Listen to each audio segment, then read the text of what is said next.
Hey kids, welcome back to Uncle Fezzi's publishing house. Bear with me, I'm reading this off a script and I can barely read to begin with. So here we go. Well, I released a video right before Christmas talking about my book, Love Letters.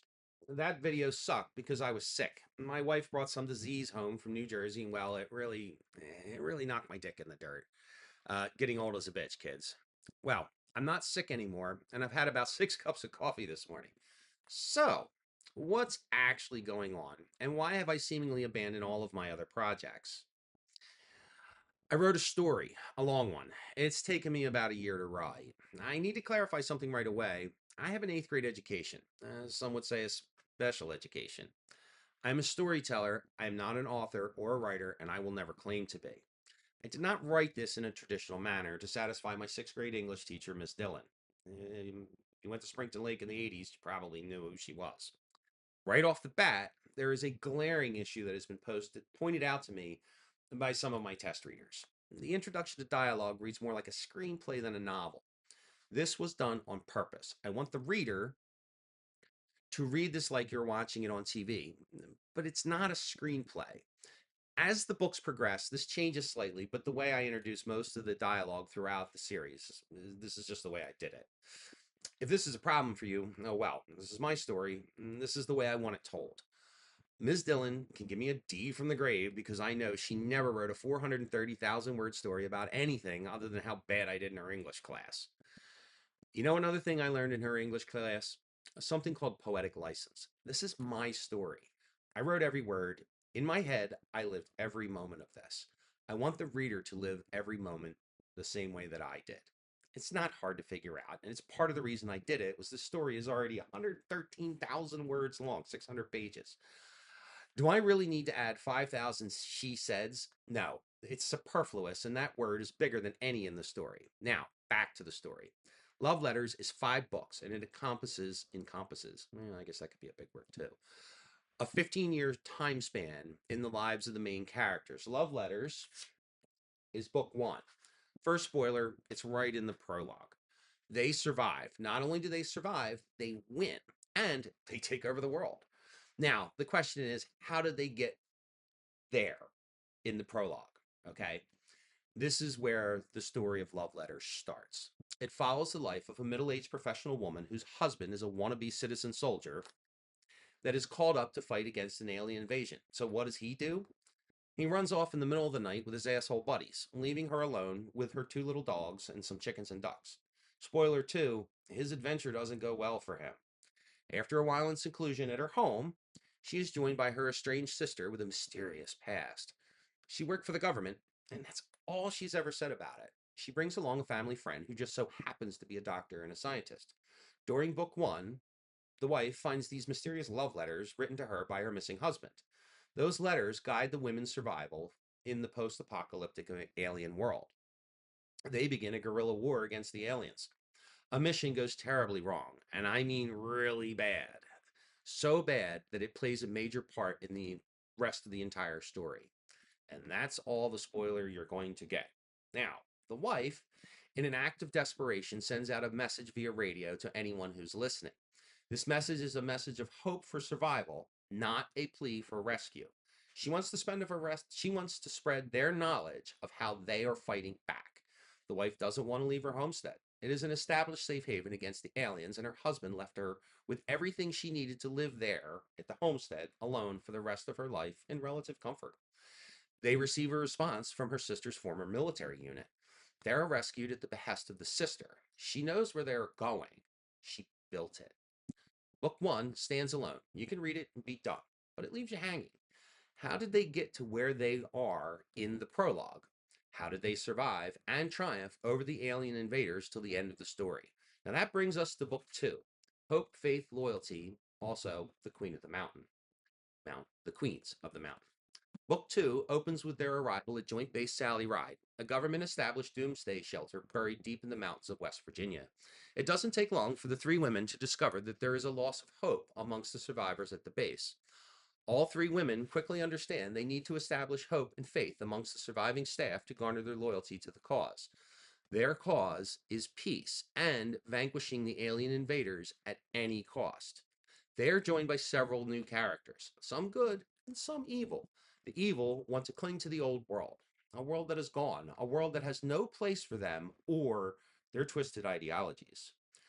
They triumph over the old ways and find new ways to fight the aliens. A test of one of those new weapons is the conclusion of Book 2. Let's see here. Book 3, The Black Dragon, begins at the end of Book 2. The Black Dragon is the beginning of the wife's journey into the heart of darkness. If you're familiar with the movie Apocalypse Now, this is where we're going. The love letters written to her in Book 1 by her missing husband have been replaced with disturbing visions of the future. She leaves the safety of the mountain fortress in a hunk of shit little bird helicopter with Chief Warrant Officer O'Brien at the stick on a 2,000-mile trek to another base to search out fellow survivors. During a piss break along the way, she meets a man and his family who are willing to help. He pledges his allegiance to her and her sister, a bond that will span the entirety of the war.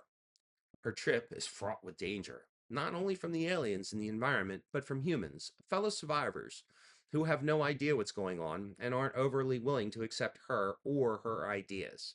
She sways them through her charm and confidence that her way is the only way. She always leads with a pleasant smile and a simple request, but isn't afraid to push it a little bit further. Their journey eventually brings her back to the base where she is given a tremendous gift from her companions in arms, and the book ends. Now, Book 4, Vengeance for All. Now, this is my favorite book in the series. I tried to combine books 3 and 4, but quite frankly, book three's ending was just too perfect. It's 100% cliffhanger, and it would have been another 600 pages. The wife takes her gift and goes back out into the unknown world. She's traveling further out into the new world, and she begins to realize how awful the new world really is. Let's just say she meets a few people that no longer belong in the world, and I'm going to leave it at that. But on the flip side, she builds more alliances that are absolutely vital to her goal, which is to bring peace to the world. The biggest cost of that peace is blood. And well, that brings us to Book 5. A Day of Remembrance. This is the final book in the series and closes the story. It brings it full circle, returning the reader to the prologue and beyond. This book is still in edit, and when it's ready, I'll gladly supply it to whoever wants it. You're going to want it because it completes her journey into a very dark place. There is also a leap forward, explaining how important these events were, the war, to people who have never known that type of suffering. And my personal take is more people in our current world need to be reminded of the sacrifices of the generations before us, and they should never be forgotten. That is the core of the entire story. In the moment, it's up to you, and your decisions will have lasting effects, and in some cases, are world changing. Don't be afraid of science fiction. The story isn't really about aliens from outer space. Most science fiction isn't. This story is about overcoming evil and one's own internal demons and doing what's right, not just for the wife, but for the world around her. A new world she never dreamed of, but has become the leader of. I do have query letters out to legitimate publishers and agents, but just like everything else in the arts and entertainment world, you have to get them into the right hands. And that's what I'm attempting to do right here. If you're interested and you can read a PDF, I'll be more than happy to send that out to you via email at no charge. Just PM me, call me on the phone, send me an email. Chances are, if you're watching this video, you know who I am and you know how to get in touch with me. If you don't, leave something in the comments below because I'm going to cross post this for my YouTube page and Facebook. I have basically an 8th grade education and I'm dyslexic. So these are very simply written books so anybody really can understand them. There's no big words. I don't say superfluous anywhere else in the book. It's just a really long story. It is a long story. It's 600 pages, but we're all getting old, right? So it's 20-point font. Now, to the kind of the meat of this whole video here. I am physically printing these books in my garage. Yes, I went through the word processing program. I typeset them. I made a PDF.